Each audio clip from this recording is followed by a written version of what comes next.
All right, welcome back, everyone, to our ninth episode now of the Fantasy Variation. We've got a Week 8 preview coming at you this week. I'm joined, as always, by Colin. No special guest this week, but that'll be all right. We've got our full slate of segments this week, so we're going to roll right through them.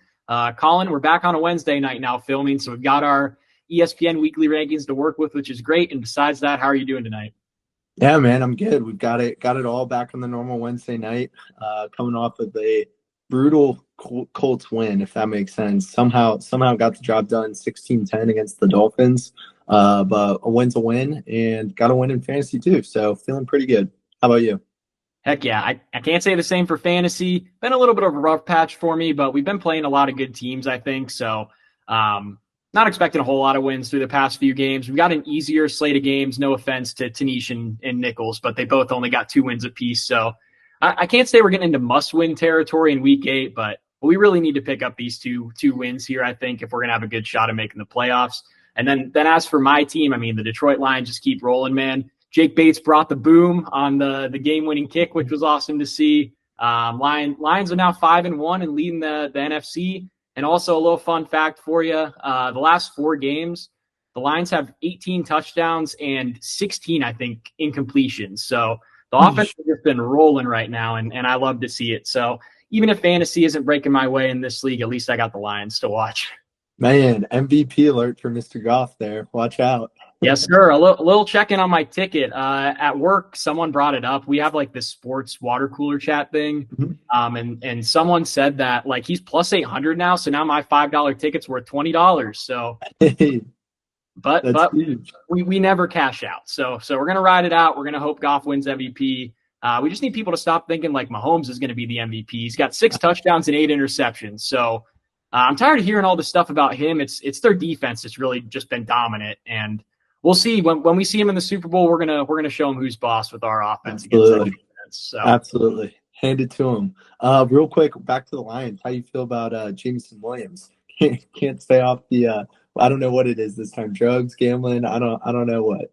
Yeah, dude. I actually couldn't find like anything on the situation at all. I feel like if it was like an actual PED of some kind, like he would get more than 2 games. So that's what I thought. Yeah. The whole situation seems really weird. Against the Titans, I'm not like super worried. I mean, you should never take a game for granted in the NFL, but missing him against the Packers in Lambeau is going to be brutal. So that's going to be not necessarily a must win. I mean, we're 5-1, but I mean, for the division, this division's so tight. Every single one is going to be so important, and it's going to suck missing him there. But yeah, I don't really even know what to think because I can't find anything on the situation at all. He probably got all mad in the locker room because he got 1 catch for negative yards. So he probably threw a temper tantrum, and that's why Campbell's like, none of that. You're in timeout. Yeah, dude, he's got the craziest stat lines, man. 1 week he's putting up 150, and then the next week he's getting like 1 target for 0 yards. And in this case, he didn't even get 0 yards. So I actually outgained him this week, which is pretty cool. Hey, good work. Thank you, man. You too, man. Congratulations. Hey, I appreciate it. Hey, before we get into things too, quick shout out to my mom. I know she watches these, got her first hole-in-one in golf. Hey, there we go. Out of that, had to shout her out there. I'll be lucky if I can get 1 in my life. So pretty awesome for her to get that. She's been taking lessons, so I know it means a lot to her. So Shout out, Mom. Huge shout out. And she's our number 1 fan. So big shout out there. Exactly. Yeah, and I retired my Thursday night bets in her honor too, though that hasn't really been Me too. helped me out too much. So Yep. All right. Man. Yeah. Well, back to a little bit of football. We can talk a little bit about our games last week and talk about the standings. Why don't you take it away? You said you got a win, so let's start it off on a high note. Sure. Yeah. Got the win. Poor Mr. Nichols, he was on last week. I came close to doubling his points, but not quite. So can't say that. But yeah, wasn't too much of a game this week. Little upset with Tank Dell, a guy that I think I loved last week too, or maybe me. Yeah, I did like Tank Dell. Put up 0 points. That was really concerning. But otherwise, across the board, I mean, guys played decently well. Marv only 3 catches for 21 yards. I feel like he's gonna be a big hit or miss this year too. And I'm hoping Jane Daniels. I think it's a rib injury. Hopefully that doesn't keep him out too long, but I've got Jordan Love as backup, so he's a pretty serviceable backup. But all in all, one more other plug. Jalen Waddle is going to be back this week. Since Tua's back, I'm keeping my fingers crossed. Tua doesn't get hit again. I don't know. He'll be interesting to watch. Big shout out to him, I guess, for coming back and playing. So that'll be a big addition to my team. But yeah, I'll keep it short and sweet. We moved to 4-3, and on to the next week. I play Riley this week, and I would love nothing more to beat him. It's really pissing me off how he's 6-1 with his wheel or whatever. I know he loves that thing, whatever you did, but I got a feeling he's moving to 6-2 this week, so we'll see. Yep. Yeah, Riley's really got a powerhouse this year. I think I said I loved his team up and coming about a month ago, and he still hasn't lost. So he's got a really solid team put together. I can't really remember him having like a team this strong since he had that like completely ridiculous team senior year of high school where he got Alvin Kamara for a bag of chips. Yeah. Shout out Zach for vetoing that Nelson Aguilar for Willie Snead trade that caused that to happen. Good thing you stepped in there. You really helped out the league. But yeah, as for your team, like I'm about to be glazing a couple of players later, so I'll save a couple of that for our love-hate segment. But I really like the outlook of your team. Marvin Harrison and Jalen Waddle are the guys I'm going to talk a little bit about later. But Breece Hall seems to be turning it around. Adding Devontae Adams could be seen as kind of like a bad thing, but it should open up some running lanes for Breece Hall having two alpha wide receivers like Garrett Wilson and Devontae Adams. Absolutely. I was going to say, I totally agree. I think Adams can only help him fantasy wise. I think that just opens it up for him more. And then as well as Braylon Allen has not been getting as many touches, which I mean, obviously I love. But that's been big. I think the big thing for me is to kind of just avoid injuries.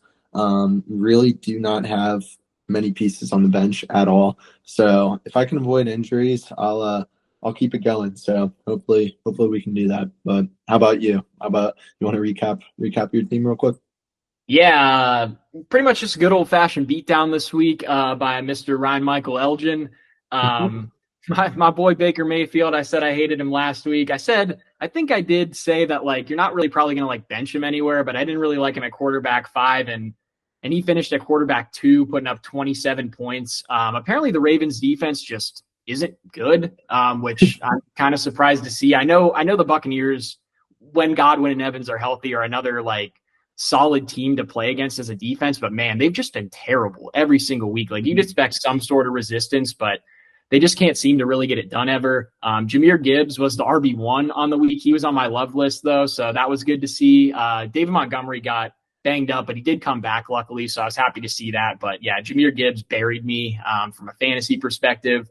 And then also Brian Thomas Jr. had a great game in London. Bijan Robinson had one of his, I think now that's maybe like 3 or 4 games in a row where he's had 20 points. So he's definitely seemed to come on a little bit. And Tyler Algier is kind of getting more phased out like we probably expected at the beginning of the year. So maybe it would have been wise to buy in on Bijan Robinson when he wasn't playing well. But I get kind of scared with that Atlanta coaching staff that they were kind of just going to stick with that strategy. And then shout out Brock Bowers too. I think he had like 10 catches or so in this game. So Elgin's team really just had a very solid all-around performance. And then for me, I had some guys put up 20-plus points like Kyler, Kenneth Walker, Jefferson, and Kareem Hunt all had 20-plus, but I only finished with 109. So the rest of my team kind of just shot the bed.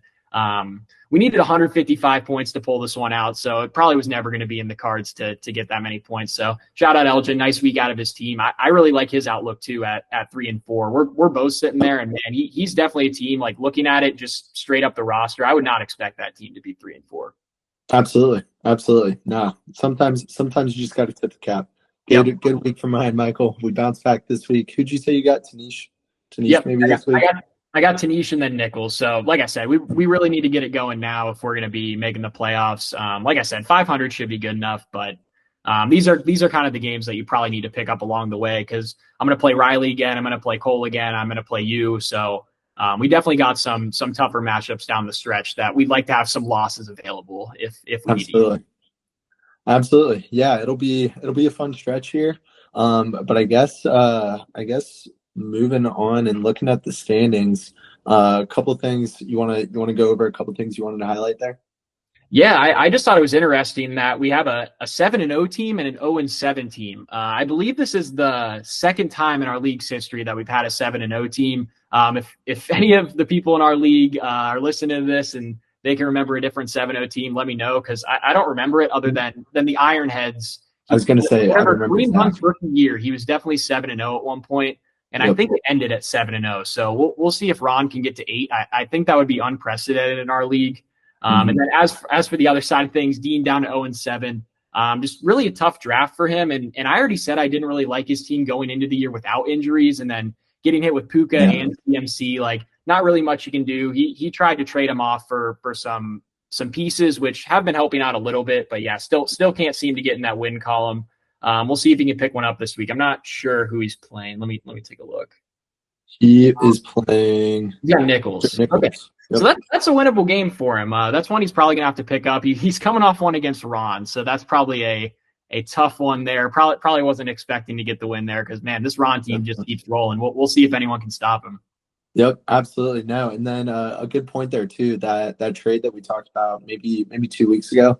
I guess something to keep an eye on too. I think McCaffrey. They said maybe like in the next couple weeks they might have him on the field. Yeah, we'll see. nobody could see Tommy's face probably during the video because I was talking, but Tommy made a face. They've been saying McCaffrey's gonna maybe play week 1 at the beginning of the season. So who knows there? And then Puka again. Not real sure there, but definitely something to keep an eye on. Looking at the other standings, we got Riley at 6-1, soon to be 6-2. Pretty good start for him there. And then we kind of move. We've got 8 teams between 4-3 and 2-5. So pretty much all. Wait, no, that would be 7 teams, right? Quick math. Whatever.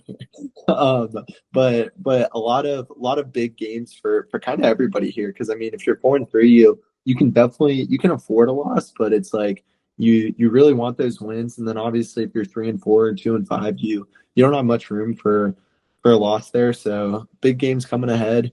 And it'll be interesting to see kind of how this unfolds. Probably at the halfway mark right now. So. Yep. Yeah, and quick shout out to the Ironheads. He was talking some shit when I saw him about a week ago, saying that we weren't highlighting his team as much as we should be. Definitely on the rise. So shout out to him. I think you're playing him here soon, so might have him on the podcast here soon, which he can start a victory lap in his team if he can pick up another win here this week. Definitely.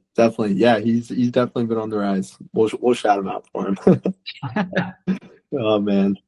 All righty. Well, I guess you want to move into our start sets of the week. Yep, let's do it. Awesome. I guess we can recap Nichols first. He loved Devon Achan at 18. He finished 25th. Not too far off, probably not. I mean, not gonna get your love there. But he hated Jordan Mason at 23. Mason finished as 31, so good call there, Nichols. And then he loved Josh Downs. I was with you, man. It's the Colts, but unfortunately, Richardson played. Man, that might be an issue for old Colts players. But Josh Downs did not get the ball too much, and he definitely did not finish over that 33 mark. So. Yeah, that was kind of a weird one because, like, I think Josh Downs has played a game or two with Richardson, if I'm not mistaken, and he's like put up some pretty solid points. Yeah. But, like, kind of thinking about it, like Josh Downs is not like a type of player that's going to fit well with Anthony Richardson. So it'll be kind of interesting to see how things develop here in the future. But I'm really worried for him and Pittman because they're just like those short area type guys. And I don't know if that's ever going to be Richardson's bread and butter when he's throwing like 10 or 24 every single game. I think that's what he had this past one. So, I mean, he's just chucking it down the field or throwing it to the other team or to the turf. So, yep. Yeah, I think maybe the only guy that might benefit Richardson compared to Flacco is maybe Alec Pierce, who isn't really going to get many catches anyways with either quarterback. But with Richardson, he's gonna probably catch a couple bombs here and there. So yeah, it's unfortunate for a Colts fan. But hey, we're gonna remind ourselves he's still the youngest quarterback in the league. Give him time, he'll be all right. So. Yeah, well, we'll see. I think I was pretty in on Anthony Richardson when they drafted him, and man, he's really not helping my case here for being a good quarterback. But I really just thought he would I don't know, be able to develop that accuracy a little bit. And he kind of just still has that gunslinger mentality, but maybe to too high of a degree. Yep, I'm with you. I'm with you. But hey, we're 4-3. It's all right. We're right where we want to be. Yep. Hey man, with that defense and a quarterback that's been struggling, like 4-3 is super impressive. So Yeah, yeah, absolutely. But we'll see. I think we got the Texans this week, so probably a loss. Probably gonna go to 4-4. But hey, they might surprise us. We'll see. hey, CJ Stroud just threw for 8 yards, Yeah, so I think it was exactly. actually like 85, which Yeah, kind of leads us into, I guess, your love hate list if you want to take it away. yeah, yeah. Let's go. Let's go to my love hate list. So last week I said I love Tank Dell at 19. He did not have a single catch. He had 3 straight targets in the red zone on one of their first drives. One of them was definitely a catchable ball that he dropped. The other 2 were kind of in question, but thought it was going to be a big day. And nope, he did not get a single catch. So definitely a miss there. But we'll talk about a positive. Tank Bigsby left him at 27. He finished, I think he was the 8th overall running back last week, scored 2 touchdowns in the London game. And I started him last week too. So big win there. And then I said I hate Garrett Wilson at wide receiver 10. Finished the 23rd wide receiver. So I'll take that as another win. And yeah, go from there. You want me to start off with my first one, or do you want to recap yours real quick? I can just say mine real quick because I think I've already said 2 of them. Mine was kind of weird this week because I drilled one, I missed severely on one, and then I had someone finish exactly at where I picked them. There you go. The 2 I've already talked about, Jahmyr Gibbs finished as the RB1, and I loved him at 19, so obviously that was a good hit there. Hating Baker Mayfield at QB5 and him finishing at QB2, not great there. And then Justin Jefferson, I loved him at wide receiver 5, which I was kind of just saying, like, I think he's going to finish as the wide receiver 1. But he finished right at wide receiver 5. And actually, funny enough, he had 21.4 points, which I think this is maybe the worst week for wide receivers I can ever remember. It low key was because like I think St. Brown was the number 1. Shout out. Yeah. And what did he finish with last week? Do you have it? 25.2. Yeah, like that's the number 1 wide receiver. Like that's pretty crazy. But yeah, running backs. There were a bunch of running backs who scored 2 times. But yeah, overall just a down week for the wide receivers. Yeah, and stupid George Pickens and Rashad Bateman playing on Sunday and Monday night, taking Jefferson's spot, man. They both finished right above him. And I'm switching over to running backs now. I'm kind of curious how many running backs scored over 20 points because I can't remember how. Yeah, so 13 of them finished with above 20 and only 5 wide receivers. Like, that's crazy. We always talk about how, like, for the rankings, like, running backs are so much easier to clear whatever threshold they need. But this week, apparently, that wasn't the case. Yeah, we'll see if that keeps it or if that trending continues. But yeah, definitely going. I don't know. I kind of count that Jefferson win as a win. 21.9. That's a good week. But starting at 5.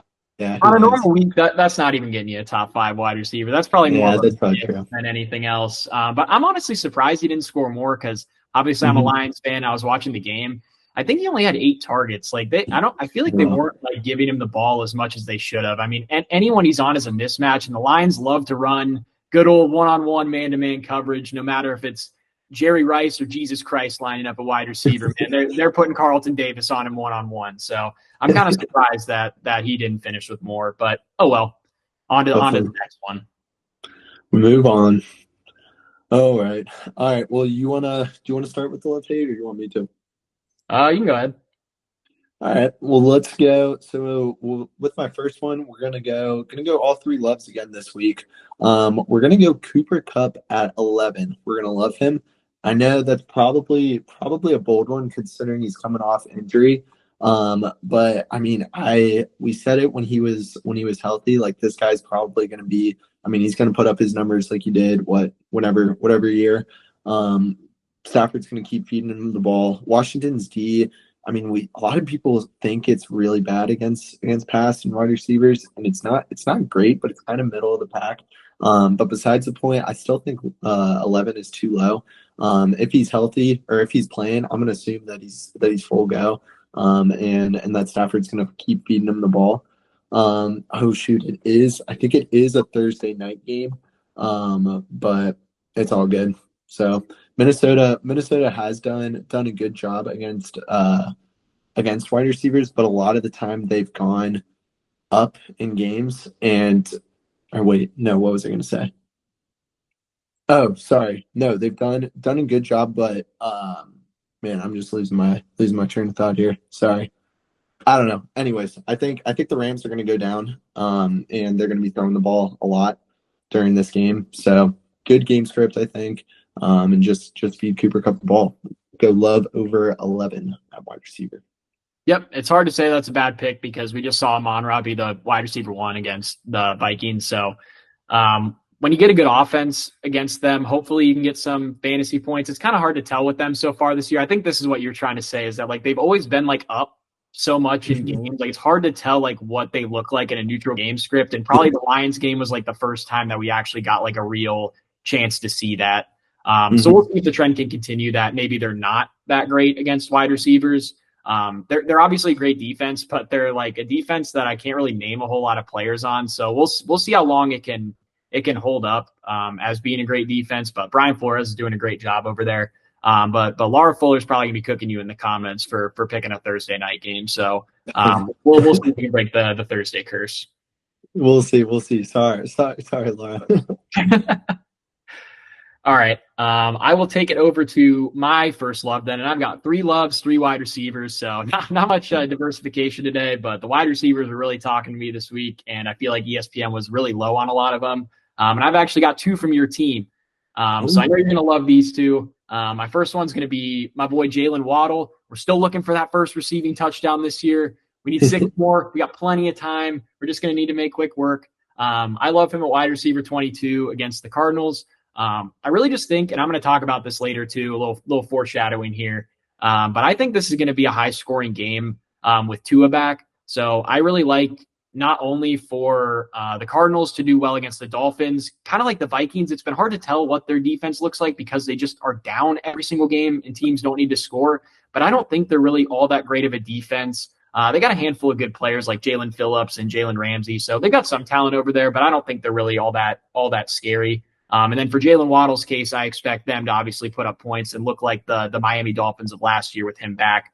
So I'm really hoping Tyreek Hill and especially Jalen Waddle are getting involved. I love Tyreek this week too, but he's up at wide receiver 3, so I'm not going to pick that one. And then also just in general, the Cardinals are 26 versus wide receivers this year, so looking like a pretty good matchup for most teams when they play them. And the Cardinals are a team that can score, and at least you have to like put up some points. They're a respectable team. You got to score a little bit to beat them. So I love Jalen Waddle this week for the first time since Tua's been out. Yeah, I was gonna say. I mean, if Tua's playing this year, like we talked about how we liked Waddle at the beginning of the year. I think if Tua's here all year, Waddle's probably in like that 10 to 15 ranking week to week. So 22 is definitely pretty low there. And I can't hate on that at all. He's on my team. He's starting this week, so I hope he crushes that one for you. Yep. If you like that, you'll like the next one too. There we go. You want to jump to that one real quick? Sure. I'll go ahead and say my second one. I love Marvin Harrison as well. I guess same game, so I could probably make this one pretty quick. The Dolphins are actually first against wide receivers in scoring, but like I said, I don't know how much you can really take that into account. I expect this to be like a get right game for Marvin Harrison, who's been kind of struggling this year to get targets and get separation. So I expect him to be able to set the tone here. Even if he sees a lot of Jalen Ramsey, I expect them to feed the ball in a game. I think that should be high scoring. Definitely. Yeah. Another guy can't hate on that one. But I was gonna add this later at some point. Like you said, Dolphins are like the number one defense against QBs or receivers. But like if you look at the teams they've also played, not only one are those teams like winning because Tua's been out. They played horrible quarterbacks too. So Kyler's obviously probably above average quarterback. And I'm definitely rooting for Marv to get the ball there. So like the pick. Yep. All right, well, jumping into my number 2, we're gonna go love Jordan Mason at 18. I think this was another one that you liked too. We both liked Jordan Mason and Jalen Waddle this week. But the Cowboys have given up the 27th most rushing yards this week. Seen a lot of teams already this year just run all over them. And I'm hoping the 49ers can go up early. They're gonna have to establish the run game. So I'm hoping him they feed him early. He continues to go do well throughout the whole game. Hopefully, he gets in the end zone once or twice. They're going to be missing Ayuk, so maybe Juwan Jennings can get going. We'll talk about him later, but overall, I think that's too low for Mason. Yep, and I think this could even get better. Like you kind of mentioned, Ayuk obviously out for the year. Debo's got some like pneumonia like Mm-hmm. symptoms. He left the hospital, so I mean it's hard to say, but I would guess he's going to play. And then Kittle's Nope. dealing with the ankle sprain, and Juwan Jennings, I forget exactly what it is, but he's dealing with something too. So they could be missing like everybody, and like someone's Yeah. got to get the ball in a game that's probably going to be fairly high scoring, and a Cowboys defense that's been really bad against the run all year. And they could still be missing Parsons and Lawrence. Yep. I'm not sure their status. I think Parsons might be back. But yeah, I think this could be a great spot for Mason. And he could even be moving up these rankings if some of these guys get ruled out. Definitely. And I guess like looking against that, like some people, you could make the argument. It's like, oh man, well, if they're missing Ayuk, Debo, maybe Kittle, if everyone's banged up, like maybe the Cowboys are going to load the box against them and make somebody else beat them. True. Very well could happen. But I mean, Jordan Mason, he's been great all year. And I'm gonna ride the fact that I think he's going to bust a couple and just finish higher than that 18. So. Yep. I would say that for most teams, but I'm going to trust regular season Kyle Shanahan to move the ball with basically whoever he's got out there. It was a rough showing against the Chiefs, but man, that defense is super elite. So it's hard to take anything from playing them. Agreed. Well, who you got as your last one? You said you got another love? Yep. My last love is actually my big waiver pickup of the week. It's Jalen McMillan against the Falcons. He's ranked at wide receiver 39. And same thing, like this is kind of an offense that like is pretty good, and someone's got to get the ball here. They're missing Evans, they're missing Godwin, and Jalen McMillan's going to be the next man up. And it's not even like he's someone who like hasn't gotten the ball all year. He's been playing all year. He firmly took that wide receiver 3 role as soon as he got here, and obviously just playing behind guys like Evans and Godwin. You can't really expect too much out of him. And I really just expect him to shine here, finally getting his real opportunity. And then the Falcons are also just a good matchup. They're 24th against wide receivers this year, so should be a pretty good matchup for him. My only concern, I guess, like we just talked about with the Niners, I'm more confident in the Niners being able to move the ball without their playmakers than the Buccaneers. So it might just have to be more reliant on targets than like scoring a bunch of touchdowns. But I think some way or another he's going to beat wide receiver 39. I don't think that marks all that high, especially if the wide receivers play like they did last week. It'll be no problem. Yeah, definitely. That 39 is real low. And Baker's been balling this year, obviously without Godwin and Evans. That's gonna hurt him. But like you said, I mean the volume's gonna be there for him. And I mean I just don't see him really establishing like a huge run game. Like Rashad White hasn't been that great. Bucky's been all right too, but like you said, like I think he's still gonna have to throw the ball a lot and get those targets. So that's all you can ask for, especially at that 39 spot. Yep. Well, moving on to my last one, we're gonna go Kareem Hunt. We love him at 15th. He plays the Raiders. They've given up the 25th most fantasy points to running backs this year. I'm kind of just fading the Raiders here. Obviously, Kareem Hunt's been really good, but you look at the Raiders. I mean, for goodness sake, the worst running back in the league, Najee Harris, ran for over 100 yards and scored a TD against them. That's what Najee's doing. Kareem Hunt's going for 203 touchdowns. So we'll leave it at that. The Chiefs are 10-point favorites, and I expect them to be running the ball a lot and potentially Hunt getting in the end zone once or twice. So, yep, yeah, I love that pick too. Obviously, I have him, so I like Kareem Hunt. I'll be starting him this week. So at this point, he's kind of just like a locked and loaded starter, which has been great for a guy that I added for $1. I'm super glad I got him because the Carson Steele thing was a complete debacle. So at least I got something out of that whole situation. But yeah, I like Kareem Hunt, and something that I guess could be good for him. I'm still not concerned about the Chiefs leading the whole game, but Gardner Minshew's back in for the Raiders, mm-hmm. So maybe the Chiefs continue to have to like actually try on offense and keep their starters in. So that could be something that can help out Kareem Hunt as well, as long as Minshew doesn't completely crap his pants, which I think he's a better quarterback than O'Connell. So Minshew magic, baby. He'll be all right. He'll keep that game close, but Chiefs will still be running the ball the whole game. Yep. Very good, very good. Well, with that being said, that wraps up our love hates. Want to go go back into our start sits. Haven't done those or I guess we did it 2 weeks ago, but haven't had this one too much lately. So Yeah, and who? I want to just touch on it real quick. Our Nick Yeah. Chubb versus Dante Foreman thing. Dude, I couldn't believe how much they played Nick Chubb, and that could just be me being kind of dumb, like thinking that they're gonna ease him back in. But man, I couldn't believe they played him. Like I think he got almost like all the carries. So Definitely. apparently they're Yeah. not concerned about the injury. So good news for Dean. Maybe he can put together 7 wins in a row and make the playoffs behind Nick Chubb. But yeah, looking back on it, I don't know why the heck I picked Dante Foreman, but I Okay. really couldn't believe he played like all the snaps. No, I was with you, and I guess we'll shout out Nichols there too. Shout out Nichols for saying it, and shout out Dean for hearing the podcast and was like, you know what, Nichols convinced me to start him. So Trust big Nichols. big shout out there. Yeah, when we get to the best bets, you'll understand. Trust Nichols. Trust Nichols. All right, well, moving into our start sits. Who you start in this first matchup? Yep. So our first one, we've actually got a quarterback, and I have we ever done a quarterback before? Maybe one, but Yeah, I don't know. I can't remember one off the top of my head, but either way, we've got Kyler Murray against the Dolphins, against Caleb Williams versus the Commanders, and I'm going with Kyler Murray this week. Like I've already said earlier, I don't really need to say the same thing over again, but I think this is going to be a high scoring game this week. So I do like Kyler to actually have to like try, and I think he could be in a position to have to throw the ball a lot in this game, which against the Dolphins of late, you haven't really had to try too hard on offense. So I think this could be a good spot now for all of your offensive players to play against the Dolphins. And then as for Caleb Williams, I do like him this week because he has a good matchup.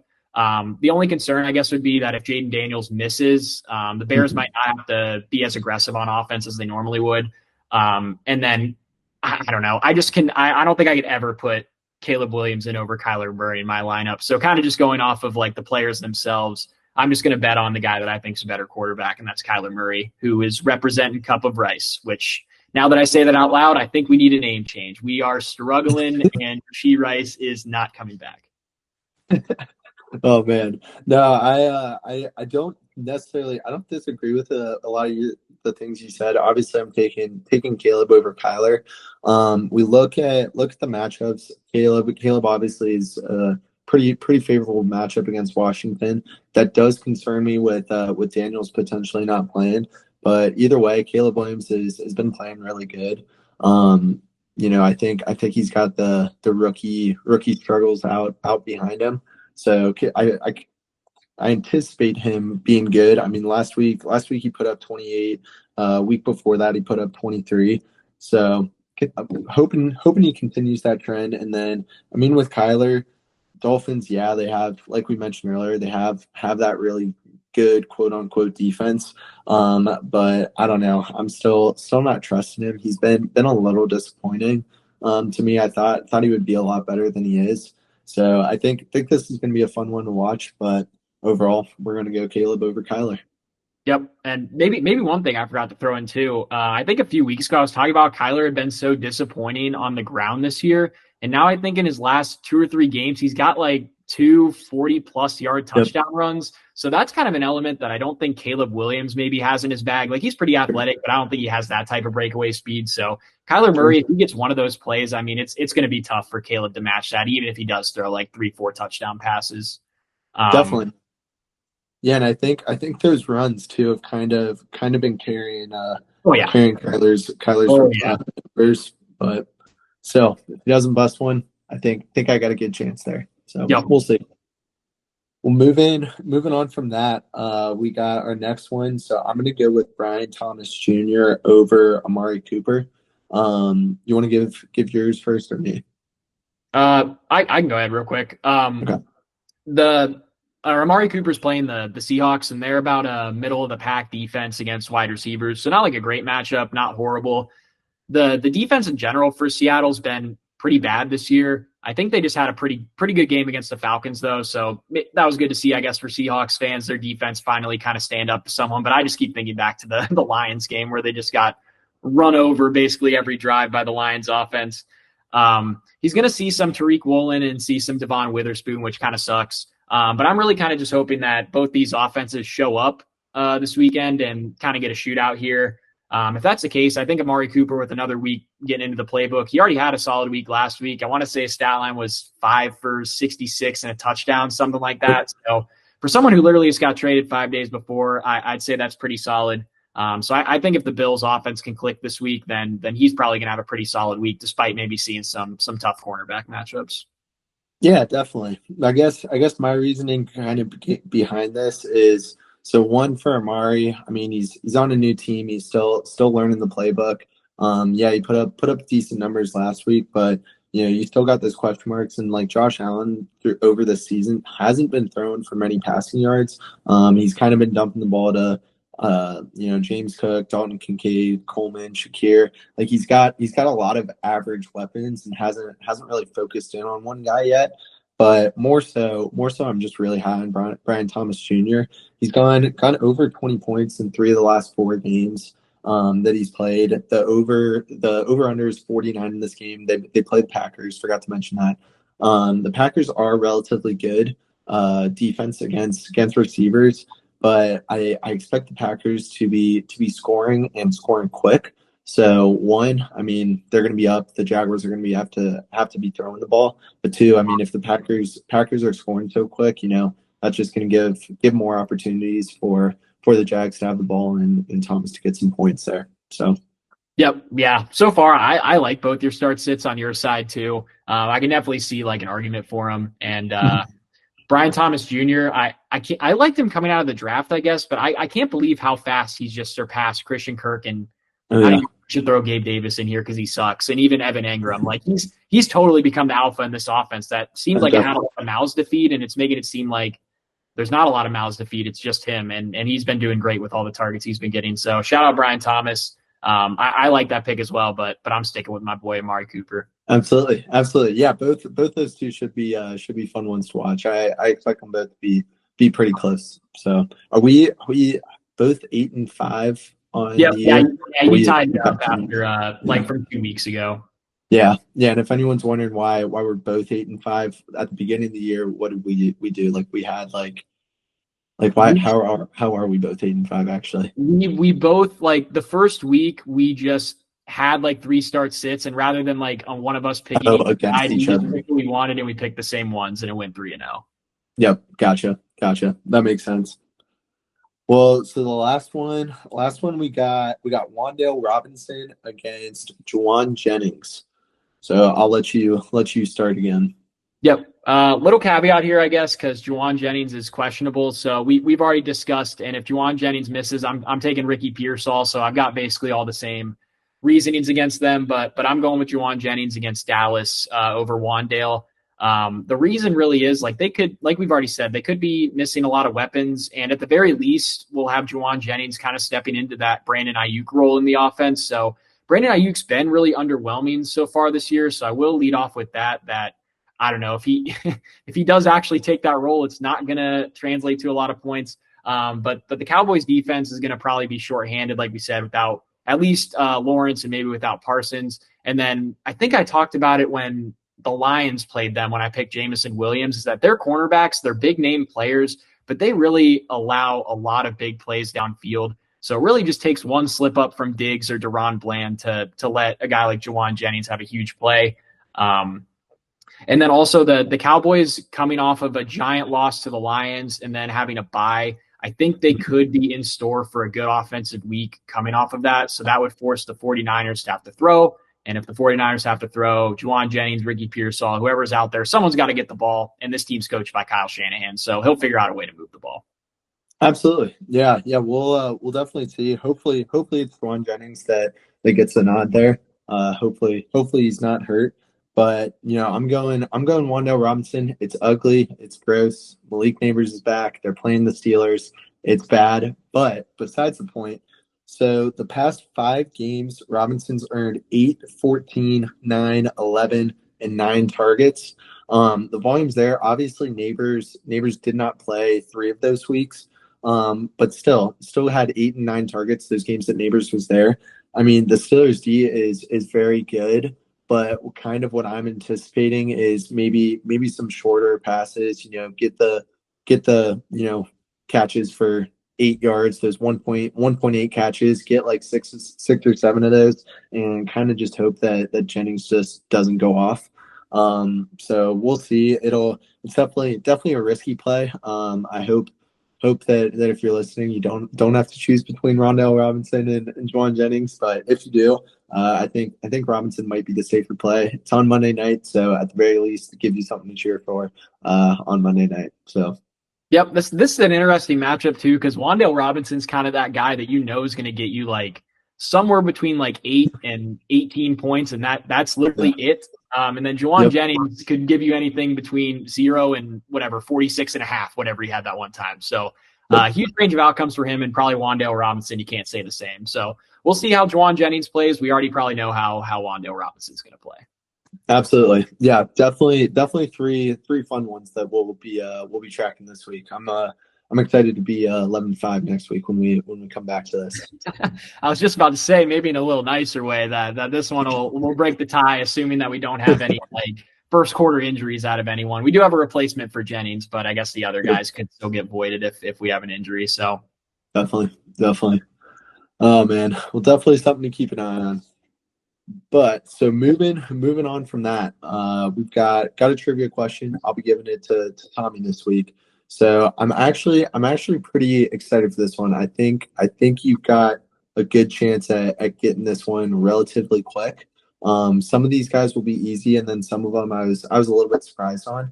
But what I did, so there have been 9 quarterbacks to ever throw for 5,000 yards in the season. I'm going to ask you who those guys are. The 10th one is at 4,944 yards. So I'll put that 10th one in there, and then I've also got the top 20 in there as well. So if you name any of those guys, I'll tell you. I was going to go like in order, but a lot of those guys at the top have like the first and the fourth and fifth and sixth highest seasons. So I'll let you know there, but take it away. yeah, I like this question. I think I should have most of these. I'm trying to figure out who to shout out first. My boy Matthew Stafford or Drew Brees, who's probably on there like 5 times. So Drew Brees has the second highest season, and he was on there 4 times in the top 10 seasons. So that's insane. Yep.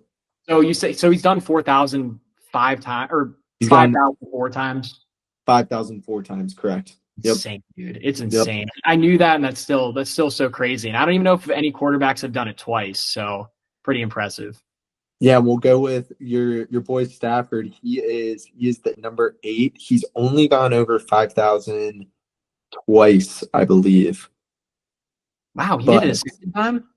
I know he did it. No, you know what? He's only gone over. Yeah, he has gone over twice. Yep. Wow. Yep. Do you have the year or no? I'm gonna look that up as soon as we're done. I don't have the year. The year. All right, I'll stop stalling. I got a few more. So Jameis Winston's going to be on there, obviously, Mr. 33. Yep, he is 6. Patrick Mahomes. Mahomes is 4, and he's on there twice as well. Peyton Manning's got to be there. Peyton Manning, number 1. Okay, so he was the leader. I was kind of trying to think for a second who the leader was, and then I think Herbert got on there one time. Herbert is on there, number 9. Big Ben's got to be on there. Big Ben, number 5, and he went over 5,000 twice. Okay. And now this might be where I run into a wall. I used to have this like memorized because I would always talk about how Matthew Stafford was one of like the 5 quarterbacks to do it back when Dan Marino. I don't know why, but that just spurred Dan Marino, number 7. So you're only missing one that's thrown over 5,000, and then I've got that 10th guy in there who was just short. Man. I haven't missed yet, so I don't want to just think about it. But I know it's got to be somewhat recent, but man, is it Tom Brady? It is Tom Brady. Good work. I was kind of afraid. What team was he on when he threw for it? It's got to be the Buccaneers, right? Yep. Yeah, they threw the ball like crazy when he was in Tampa Bay. Actually, so he did it twice. I'm wondering if he did it on the Patriots one year. I don't know if I'll be able to find it right now. Actually, I will. Yeah, he did it in 2011 as well. Oh, wow. Yep. I actually don't know if I would have gotten that then if he hadn't done it with the Buccaneers. Because, like I said, Yeah. like I used to know like the five that did it or whatever, and I didn't remember him Mhm. being in there. So Yep. a Yeah, but lot of those are that super best one recent. was on Tampa. Okay. Yeah. Yeah. Yeah. Yeah. Yeah. I was gonna, if you ever needed a hint, I was gonna be like, all nine of them, 9 out of the 10 are people that we were alive for, I guess. Yeah. And then Dan Marino. Yeah, so there's one guy to round out the top 10. If you don't get it, I mean, technically you got it, but they're the tenth highest through for 4,944 yards. Hmm. Like I'm trying to think of like just legendary quarterbacks. Like it can't be Aaron Rodgers. Like he never hits like a crazy mark like that. Nope. And it's got to be someone recent too, because I mean teams are throwing the ball a ton now. Unless it's not. Is it someone recent? It is recent. The year he did it in was, I guess the year he did it in wasn't that recent. But it's a guy you know. Do you want me to give you a year that he did it in? Sure. 2016. Is it Russ? No, I not didn't really Russ. like that guess, but 2016.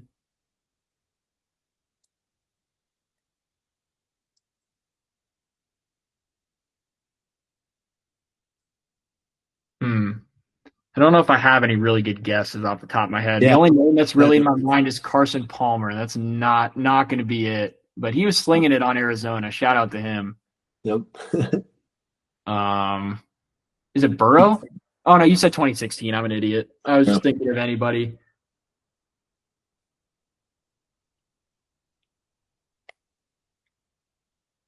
You want me to give you a hint?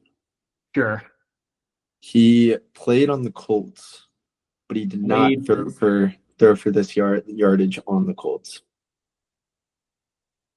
Oh, it's Matt Ryan. Matt Ryan. Yep. Yeah. Oh yeah, that's his MVP year too. Yeah. Or what's that his MVP year? I don't know. It was right around there. I think I should have gotten Yeah.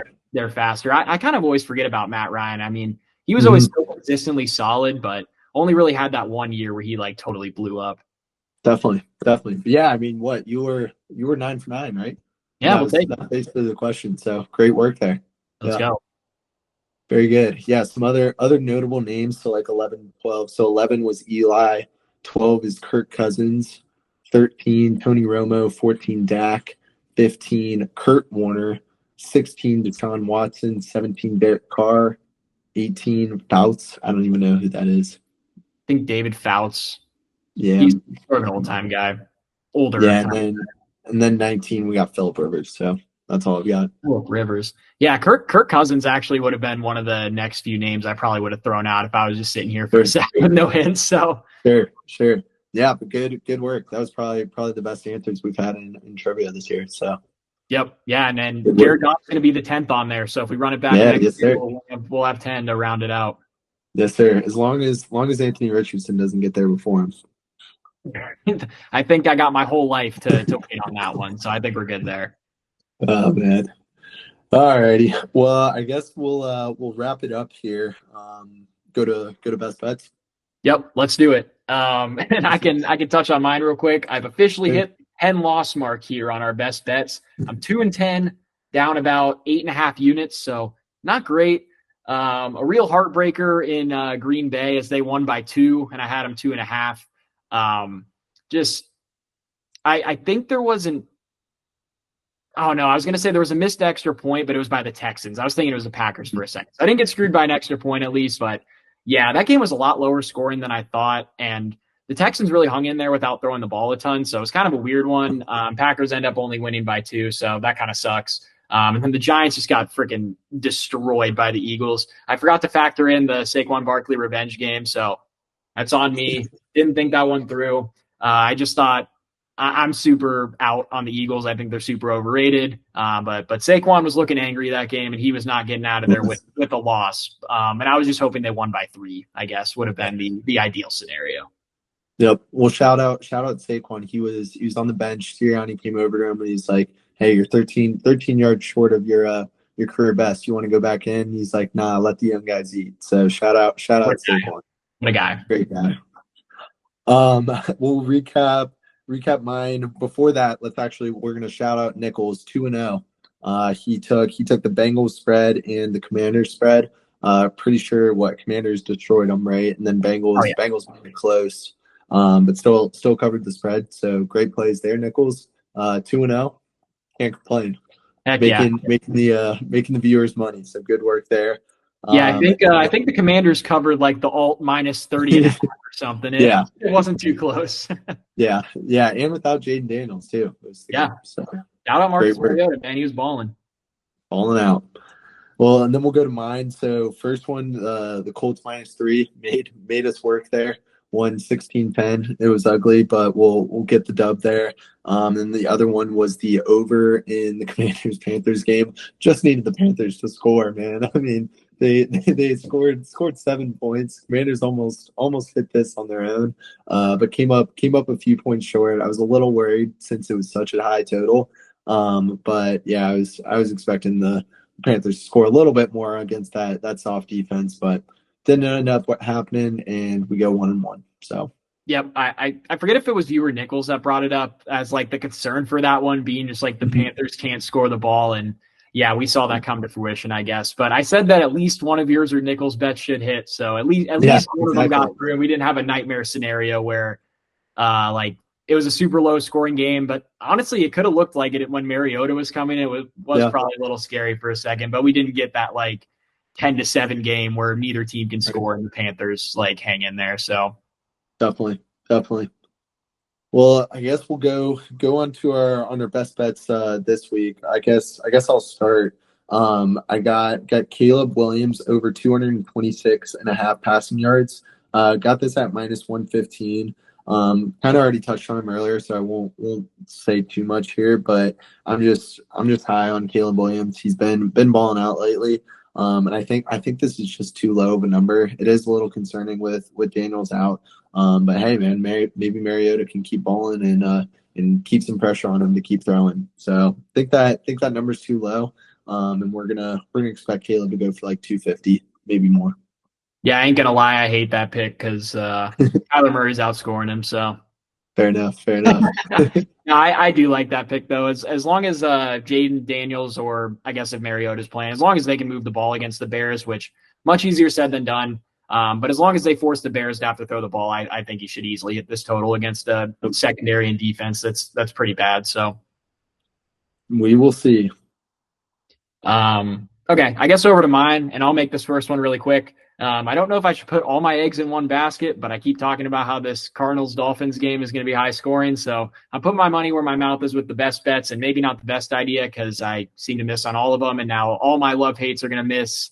And one of my start sits if this game is a high scoring. But I'm taking the Cardinals versus Dolphins over 46.5. See all my points from earlier in the video of why I think it'll be a high scoring game. There we go. I like it.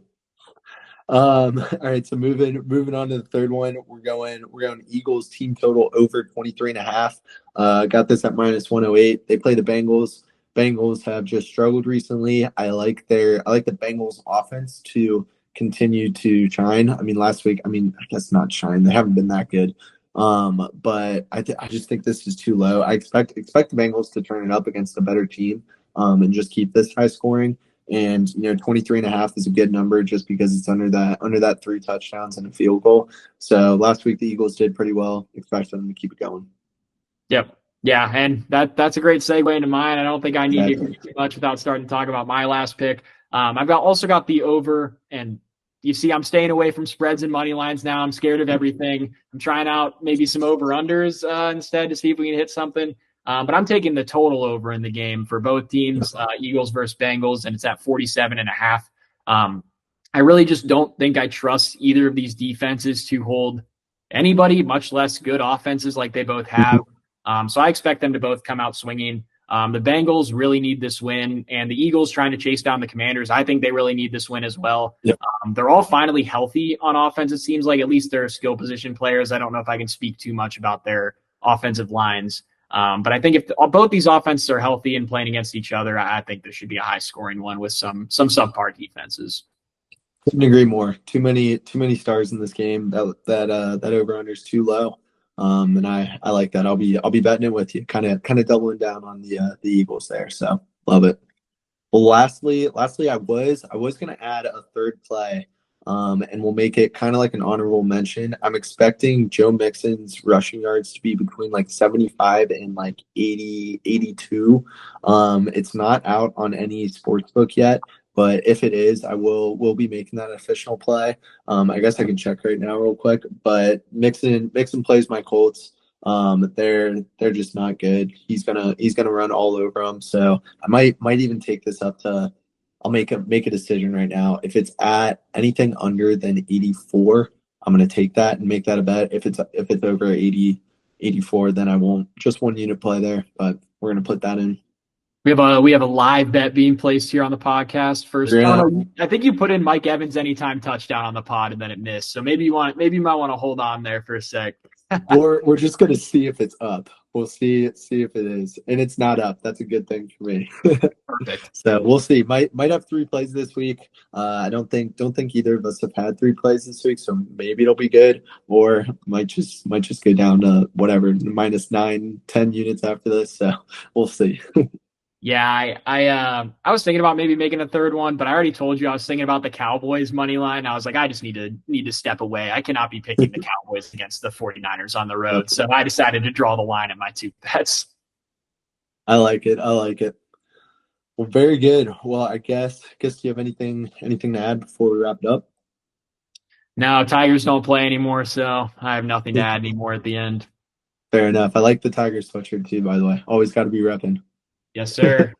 There we go. Well, shout out to the league. A lot of the boys have been listening. If any of the boys want to get on here, I'm sure we're gonna have a lot of guests, a lot more guest speakers coming up. So be looking forward to that.